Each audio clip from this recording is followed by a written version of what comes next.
back again. This is the A+Oic, and this is going to be our lesson 2 or session 2 of our Scratch programming. Yes, I told you earlier, since we have what revision for exams, this is going to be some of the revision studies that I'm going to send you, right? Since you're on holidays, so that at least at your comfort, you can find them ready and then watch for to help you in your studies as well. Okay, so we start with the block categories. We learned in class that we had 9 block categories, right? 9 of them in class, right? So we learned the motion blocks, which we said the color is blue, right? It helps us in movement and positioning. Okay, we saw that right here. Okay, so that is the motion block, movement, positioning, right? So you know all of these already, so I just go back.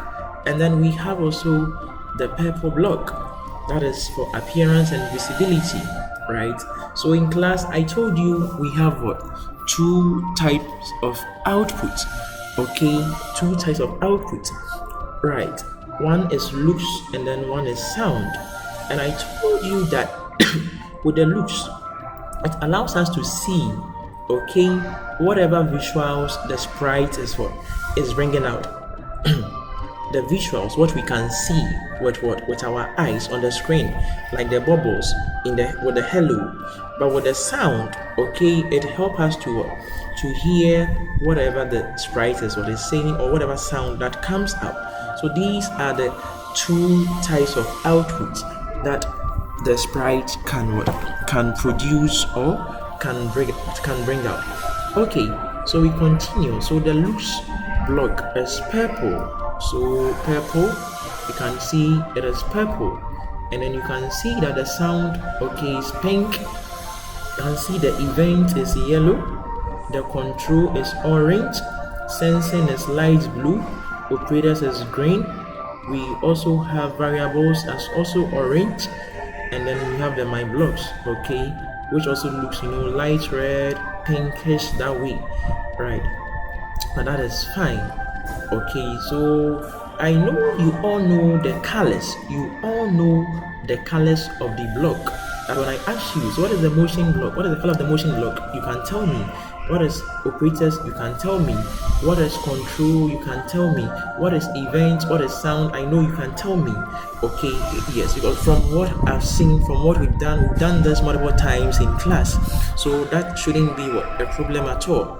Unless you want to disappoint me, that is where you tell me the motion block is black, or you tell me the sensing block, is indigo. That is going to be a huge disappointment. From looking at what we've done so far, we've done this repeatedly in class. We've repeated this several times. We come to class, we turn on the computers, we open the Scratch, and then we do it over and over again. We have done a lot of practical labs exercises, so I know from now, if you are not able to tell, then I think we'll have to meet again. You understand? But for now, I know each and every one of us is good. Okay, so I've showed you the sound blocks, that is for audio playback and then effects. And I've taken you through the event. I told you there's yellow. I brought this in your midsem. Remember, I brought this in your midsem to tell me the colors of the block. Okay, it triggers the script to start. Initially, most of you are finding it difficult, but I think later on, I think we understood that it is true. Looking at the triggering, I told you, without the event block, there is no way this is going to start. So look at this. I have a script here. Okay, so let me click on the start. Is it happening? Is it working? No. But if I should add an event like this one, I put it on and I click on this, it start working. Can you see it start working that way? Right, so you've seen this again today. And I move on to the control, that is the orange block. I told you it helps us in logic, loops, and then flow control. I mentioned loops. I told you loops is repetition, doing the same thing over and over and over again. Remember this. Even I think this week, last 2 weeks, I've mentioned this several times. I mentioned the 3 types of loops. I told you in Scratch we have the forever loop, and I told you we have the repeat loop or the repeat block, and then we have the repeat until. Remember, I've mentioned this week, last week, and the last 2 weeks. We've done this in class. Okay, remember this. So those are the 3 types of loops, and then we have the flow control as well, and the sensing, right? Light blue for detecting inputs. I told you anytime we use the sensing block this way, okay, right? Yes, the sprite is going to bring a particular input box like this for us to type in it. So let's look at this, whether it comes, so we can see. So it is detecting what inputs, or detecting that we should type something. So the moment we type whatever that we are typing and then we give to it, it is going to be stored somewhere in a variable. I told you every time or anytime we see this particular input box and then we type in, we are going to get our result or whatever that has been typed in the answer block, right?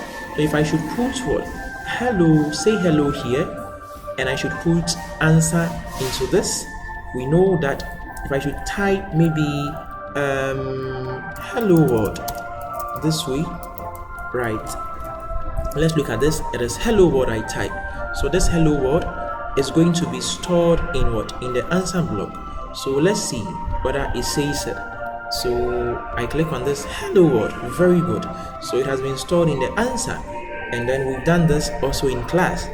And then we have the operators. I told you the operators is just used for math and logical operations, like our addition, subtraction, multiplication, division, right here, like this. So you can also see them again, right? We have addition, we have subtraction, we have multiplication, division, and then we have greater than, less than, logical operators, equals here. With grade 5A, when I came to your class, the equal sign, I told you it is what? Assignment operator, right? So in math it is what? It is equal sign. Even though in programming it is still the equal sign, but the word that is being used, okay, in programming, we say it is an assignment operator, right? Like because you are kids, you are in what, grade 1 to 9, those are. So it is not going to be bad when you say what? Equal sign or equals to, right? There is no pause for alarm. But when you are in the higher level of education, we don't say equal sign, we say assignment. So we assign, when I should write what? A is equal to 10. I told you we say what? 10 is assigned to A. But at your level, you can say A is equal to 10. You understand? That is no cause for alarm. It's acceptable at this particular level. And then we have, yes, some of them, the Boolean blocks. So I'll leave that for now. Let's continue here. And then the variables. So I told you the variables are for data storage. It stores data or information, right? That what I told you. We even learned how to create variables by ourselves. And I was impressed how some of you, because I was thinking, where your level is and then where we've been asked to treat variable at this time. They were thinking, you've been doing Scratch for a very long time, but not knowing you just started. But getting the concept of variable told me or gave me that particular insight how smart you guys are. Understanding the variable concept, was one thing I was really, moved, a little bit electrified, trying to put this topic on the board, trying to explain, and then students being able to understand at this level. They haven't even been able to touch anything on programming, but they understood the variable concept that much. I really, clapped for you in my head, even though you didn't see it physically, right? But I was really much impressed with that particular kind of impression that I saw from you, and I say kudos once again with that, right? So let me get back, and then my blocks, that is creating your own custom functions, okay, to use in your program. So that is that for the block category. So you can see them again. So you see I moved a block here, I moved a block here, right? And then yes, the extensions, as I told you, with the extensions you can see music blocks, pen for drawing, video sensing, text to speech, translate, make, Lego education, and more. Okay, we've seen the top menu bar, okay, the scratch logo, the globe icon for language selection. I've mentioned this. File menu for new project, save now, save as a copy, load from computer. Edit menu for on delete, the sprite or the script. Table mode to run code faster. The reason why I introduced you to the table app, the one that we use on the A+Oic, is that our code is going to run faster than what we use in the lab. Tutorials button for interactive tutorials, and then share button to share your project. So understanding blocks in details, we will do that in our next session. So I'll end this video in here, and then I'll come back your way in the next session until we meet again. This is the A+Oic. Bye for now.